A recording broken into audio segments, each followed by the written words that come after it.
Standard 8 students, good morning to all of you. In your science chapter 11 हम लोग जो है फोर्स का जो इफ़ेक्ट है ये हम लोग को पढ़ना है. इसमें जो फोर्स जो है अगर सेम डायरेक्शन में लगता हो, अगर एक ऑब्जेक्ट है, सपोज ये एक ऑब्जेक्ट है और यहाँ इधर से भी फोर्स लग रहा हो और इधर से भी फोर्स लग रहा हो, दोनों तरफ से फोर्स लग रहा हो, तो अगर ये सपोज F1 फोर्स है और सपोज ये F2 फोर्स है, तो अगर F1 जो है वो ग्रेटर है F2 का, तो यहाँ पे जो नेट फोर्स है, नेट फोर्स यानी ये दोनों के बीच का अंतर, तो अगर F1 बड़ा है तो net force F1 minus F2 हो जाएगा और जो रिज़ल्ट होगा वही नेट फोर्स होगा.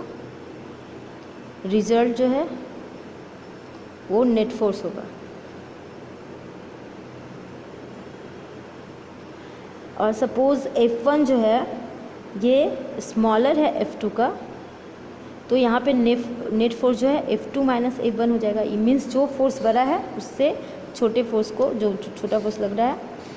और सपोज़ कि F1 जो है इक्वल है F2 के, यानी ऑब्जेक्ट पे जितना फोर्स से ये फोर्स लगा रहा है F1 उतने ही फोर्स से F2 भी फोर्स लगा रहा है, तो जो नेट फोर्स हो जाएगा F1 minus F2 is equal to 0.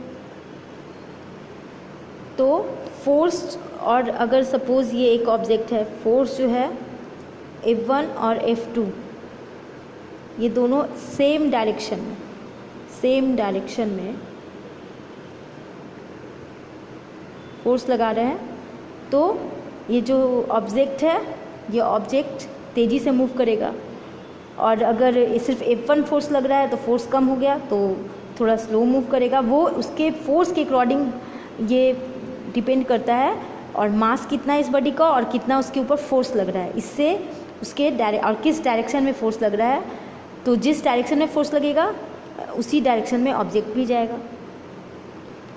तो इसमें फोर्स में तुम लोग को यही जानना है. इस जो एक्टिविटी है यहाँ पे, two friend pushing a box a same direction in opposite direction, तो यही चीज़ वो ये बोलना चाह रहा है.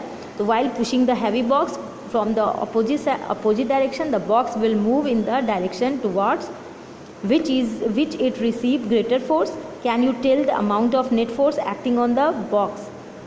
नेट फोर्स जो है क्या बॉक्स पे एक्ट किया, तो यही है नेट फोर्स जो अभी मैं एक्सप्लेन की. The strength of a force is expressed by its magnitude. जो फोर्स का स्ट्रेंथ है, पावर है, वो उसके मैग्नीट्यूड से एक्सप्रेस किया जाता है. Along the magnitude the direction of the force is also important. और मैग्नीट्यूड के अलावा जो इसका डायरेक्शन है वो भी बहुत इम्पॉर्टेंट है. The effect of the force change if we change its magnitude और डायरेक्शन. अगर हम इसकी मैग्नीट्यूड या डायरेक्शन को चेंज करते हैं तो जो इफ़ेक्ट है फोर्स का वो भी बदल जाएगा. मैग्नीट्यूड उसके पावर को कहेंगे, उसकी क्षमता को कहेंगे, कैपेसिटी को कहेंगे, और डायरेक्शन जो वो किस दिशा में जा रहा है. तो while describing a force we must specify its direction along with its magnitude. यानी फोर्स को जब भी हम डिस्क्राइब कर रहे हैं तब हम इसके जो मैग्नीट्यूड है उसके साथ साथ इसके डायरेक्शन को भी हमें शो करना होगा, स्पेसिफाई करना होगा. तो इफ़ेक्ट क्या है फोर्स का, तो इसके साथ हम अब जान सकते हैं कि इफ़ेक्ट क्या होता है फोर्स का. We have learn that the net force acting on an object is the sum of the forces.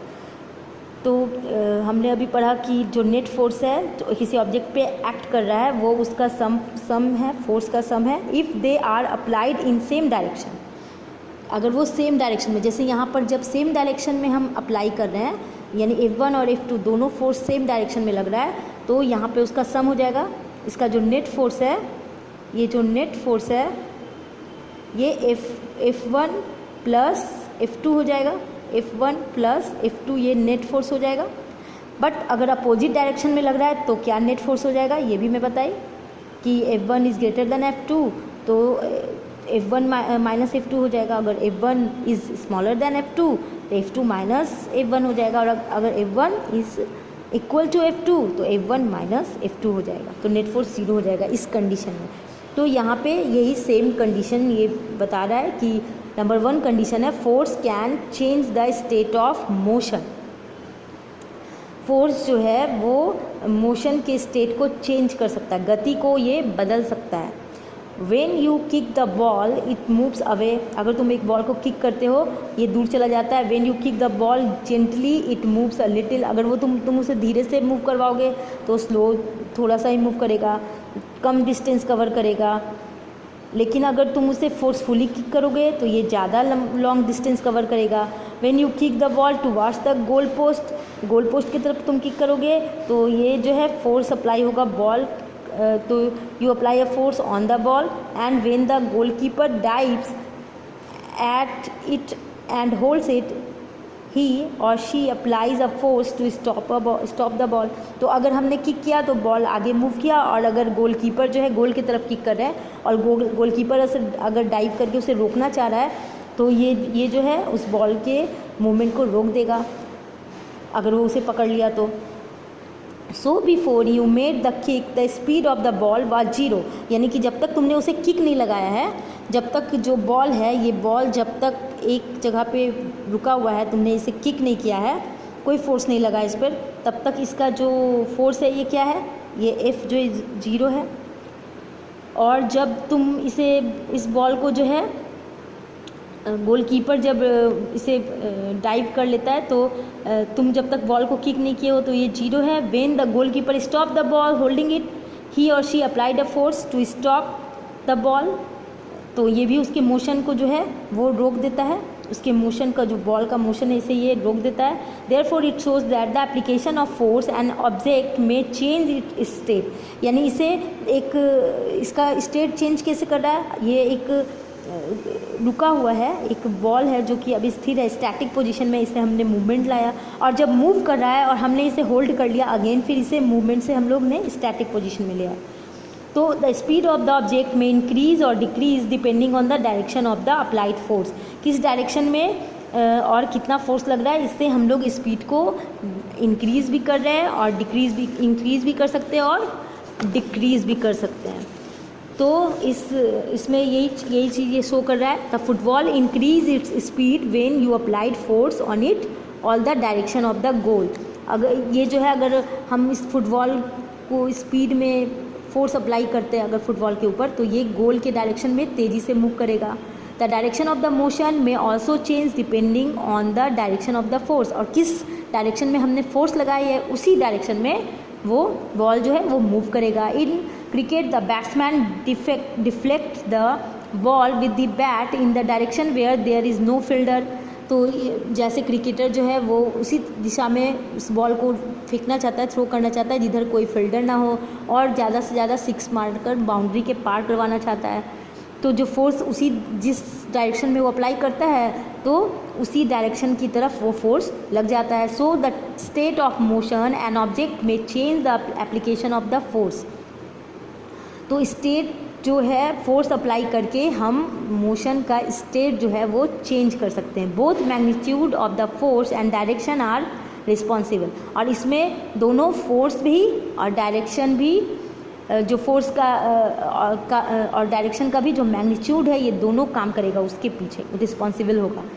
अगर तुम एक बॉक्स को पुश करते हो, पॉसिबल फोर्स जितना भी ताकत तुम लगा सकते हो उतने ताकत के साथ तुम उससे अगर किसी बॉक्स को पुश करोगे तो क्या होगा, धक्का दोगे, पुश करोगे तो if you push a wall will you succeed, अगर तुम एक दीवार को पुश करते तो क्या तुम्हें कोई सफलता मिलेगी, no. Effect of the force applied on the object is visible here,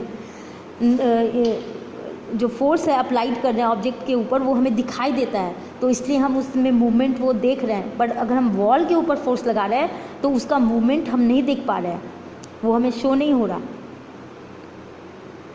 तो यहाँ पे यही बोलना चाह रहा है कि अगर कोई स्टैटिक पोजीशन का चीज़ है तो उसे हम चेंज कर रहे हैं डायरेक्शन और फोर्स लगाकर, उसमें जितना फोर्स लगाए और जिस डायरेक्शन में लगाए वो उधर मूवमेंट कर रहा है। बट अगर एक वॉल को हम अगर फोर्स लगा रहे हैं तो हम क्या उसके डायरेक्शन को चेंज कर रहे हैं, क्या हम उसके ऊपर वो मूव कर रहा है, ये तो शो नहीं हो पा रहा, हमें सफलता नहीं मिल पा रही। तो ये है अगर उस वॉल के ऊपर हम फोर्स लगा रहे हैं तो ये हम नहीं कह सकते कि हम उस पर फोर्स नहीं लगा रहे, लेकिन वो तुम्हें शो नहीं हो रहा।